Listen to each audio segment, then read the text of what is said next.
Assalamualaikum. Kembali lagi dengan saya, Bu Mega, pada pembelajaran informatika. Bagaimana kabar kalian anak-anak? Semoga semua dalam keadaan baik ya. Pada pertemuan kali ini, kita akan membahas tentang materi pola dan jaringan. Di kelas 7, kalian telah belajar konsep berpikir komputasional untuk menyelesaikan berbagai persoalan yang dihadapi sehari-hari dalam berbagai bidang. Berpikir komputasional mempunyai 4 teknik pendekatan yang digunakan untuk memahami dan menganalisis permasalahan serta mendapatkan solusi, yaitu dekomposisi, pengenalan pola, abstraksi, dan berpikir algoritma. Pada bab ini, kalian akan belajar cara menggunakan program untuk menyelesaikan persoalan yang memiliki jejaring, pola, dan algoritmik. Untuk selanjutnya, mari kita simak penjelasan berikut ini. Menggambar pola fraktal. Salah satu penggunaan pola yang paling sering kita temukan di Indonesia adalah penggunaan pola corak pada desain batik.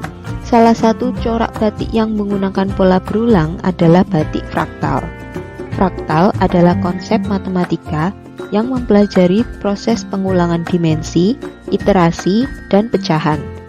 Tim peneliti dari ITB kemudian mengaplikasikan konsep fraktal untuk membuat corak batik yang dikenal dengan konsep batik fraktal.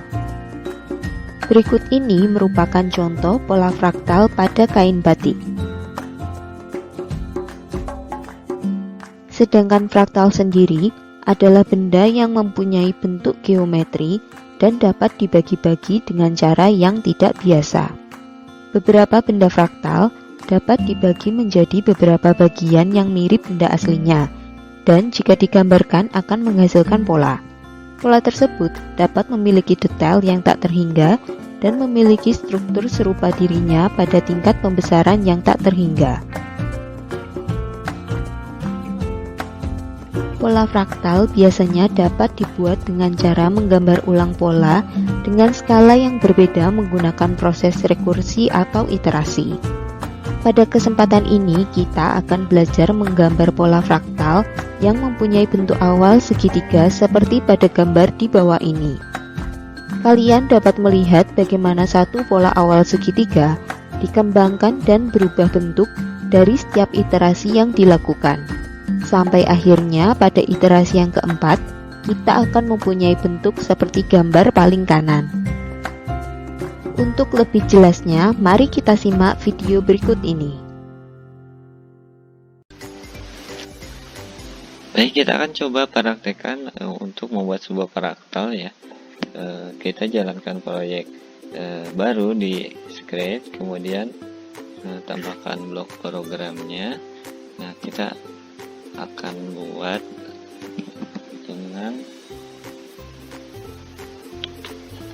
dengan script versi custom, scriptnya bebas ya. Baik, selanjutnya kita akan menambahkan blok pen dengan cara di sini di blok palet. Di sini kita pilih pennya, kemudian pilih event, then good click, kemudian blok pen, line up, kemudian dan eraser all, kemudian motion go to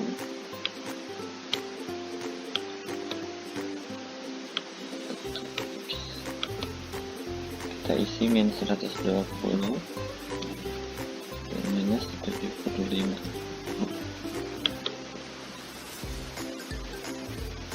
Point in direction,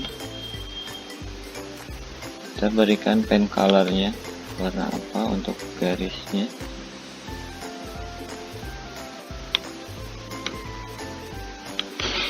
Kita kasih warna hijau.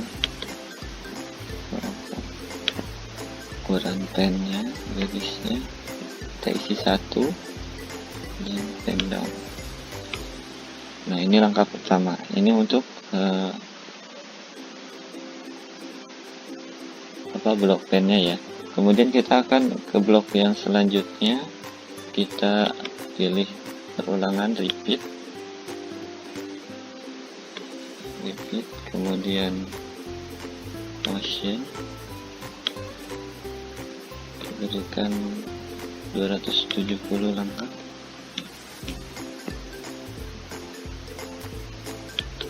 Kemudian turn degrees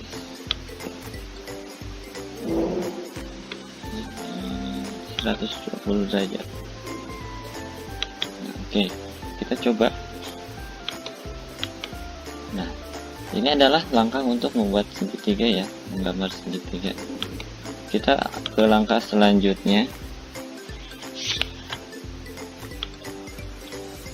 Repeat.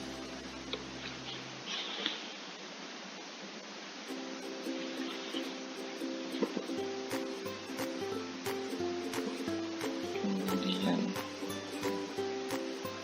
step.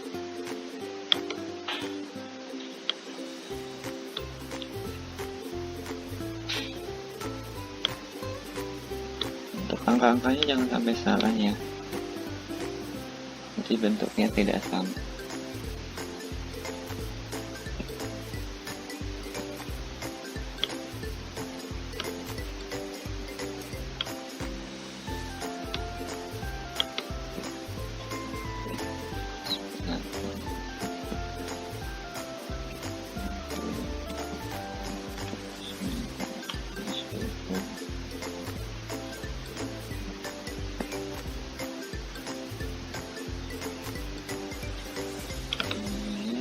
Perulangan 3 kali,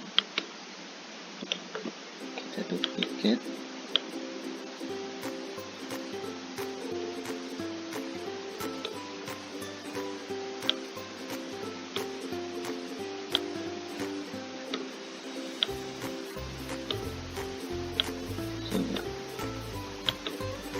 nah ini kalau yang kedua jadi bintang seperti ini ya.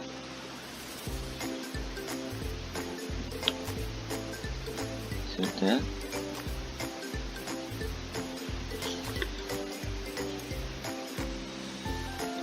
Kalian coba yang ketiga dan selanjutnya ya di rumah untuk mempraktekannya. Jadi kalian bisa coba hasilnya seperti apa. Kalau hasilnya sudah seperti ini,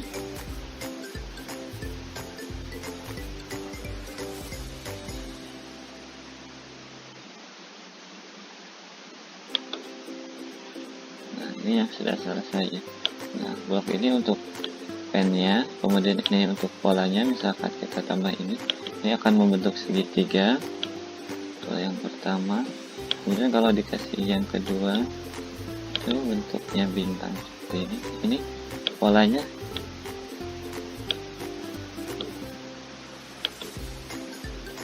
berbeda-beda ya, tapi dengan dibangun dengan bentuk segitiga ya. 1, 2, 3 dan yang keempat ini.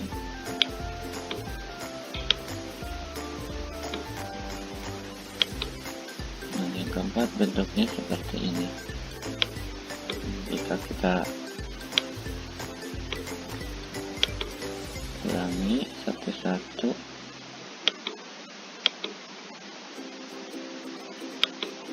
pertama klik. Nah, ini bentuk segitiga. Yang kedua, nah seperti ini. Yang ketiga seperti ini. Kalau kita gabungkan semuanya, nah akan membentuk seperti ini. Kalau kita play satu-satu ya, maka bentuknya seperti ini. Jadi ini akan membentuk segitiga semuanya. Jadi geometris fraktal itu berarti tadi kita ulangi, fraktal itu adalah benda yang mempunyai bentuk geometri dan dapat dibagi-bagi dengan cara yang tidak biasa. Di pola peraktal ini memiliki detail yang tak terhingga dan strukturnya serupa pada tingkat perbesaran yang tak terhingga. Artinya strukturnya sama, geometri juga sama bentuknya. Nah, ini dapat dibagi-bagi dengan cara yang tidak biasa ya. Ini juga masih bisa ditambahkan lagi ya, dari bentuk segitiga ini menjadi pola-pola yang lebih banyak lagi. Oke, untuk pertemuan ini saya cukupkan sekian, kurang lebihnya mohon maaf. Kalian coba praktekkan di rumah untuk membuat pola peraktal ini. Dan teman ini saya cukupkan sekian. Terima kasih. Assalamualaikum warahmatullahi wabarakatuh. Untuk selanjutnya, kita akan mengingat kembali mengenai materi algoritma. Masih ingatkah kalian dengan materi algoritma ini? Mungkin beberapa dari kalian sudah lupa atau mungkin belum begitu paham. Oleh karena itu, mari kita bahas lagi bersama. Algoritma adalah kumpulan langkah-langkah instruksi yang digunakan untuk menyelesaikan suatu pekerjaan atau persoalan. Algoritma tersebut akan diterjemahkan menjadi kode-kode program yang kemudian dikompilasi, diinstal, dan dijalankan oleh komputer. Ada dua cara yang dapat digunakan untuk menuliskan algoritma, yaitu menggunakan pseudocode dan flowchart.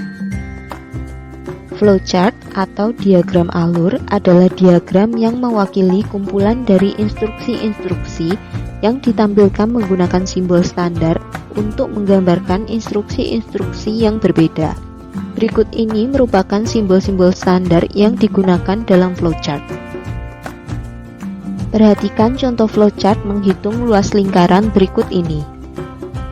Penjelasan flowchart tersebut urut dari atas ke bawah, yaitu terminator start atau mulai menggunakan simbol berbentuk lonjong atau oval. Lanjut dengan preparation dengan simbol segi 6, digunakan untuk inisiasi atau pemberian nilai awal pi 3,14. Simbol jajar genjang digunakan untuk input data radius. Kemudian simbol persegi panjang untuk melakukan proses. Di sini proses yang dilakukan adalah perhitungan luas lingkaran, di mana luas sama dengan pi dikali radius dikali radius. Kemudian untuk melihat hasilnya menggunakan output dengan simbol jajar genjang. Akhiri proses atau finish atau selesai dilambangkan dengan simbol lonjong atau oval. Yang pertama, bentuk simbol lonjong atau oval dengan nama terminator, fungsinya untuk permulaan atau akhir program. Kemudian tanda panah, garis alir atau flow line, fungsinya arah aliran program. Seterusnya bisa kalian simak dan pelajari sendiri ya. Sedangkan pseudocode adalah rangkaian instruksi yang menggambarkan langkah-langkah untuk menyelesaikan permasalahan. Berikut ini merupakan contoh pseudocode luas lingkaran. Baiklah anak-anak, cukup sekian materi pembelajaran kali ini. Terima kasih atas perhatian kalian, dan semoga apa yang saya sampaikan dapat kalian pahami serta memberikan manfaat untuk kita semua.